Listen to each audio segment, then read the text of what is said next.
İndi isə daha ətraflı xəbər verdiyimiz kimi Milli Məclisin deputatı Azər Badamov Rusiyaya buraxılmayıb.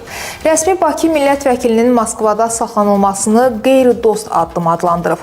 Belə ki, Azərbaycan Xarici İşlər Nazirliyi Milli Məclisin deputatı Azər Badamovun Rusiya Federasiyası ərazisinə buraxılmamasına münasibət bildirib. Bu barədə Xarici İşlər Nazirliyinin mətbuat katibi Ayxan Hacızadə danışıb.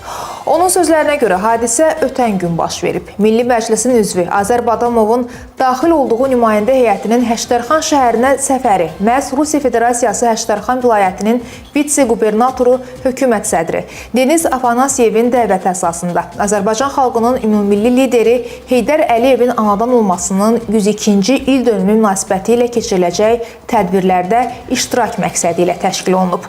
Nümayəndə heyəti Bakıdan Moskvaya uçmasına baxmayaraq Rusiya tərəfi hər hansı bir ilkin xəbərdarlıq və ya məlumat vermədən heyətin tərkibində olan millət vəkili Azər Badamovu Moskvada hava limanında saxlayaraq onun ölkəyə girişinə qadağa qoyulduğunu bildirib.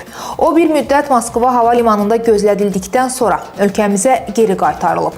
Məsələ ilə əlaqədar dərhal Rusiyadakı səfirliyimiz vasitəsilə Rusiya Xarici İşlər Nazirliyi ilə əlaqə saxlanılıb. Qurum rəsmisi məsələnin araşdırılacağını bildirərək bu qərarın səbəbləri barədə izahat verməyib.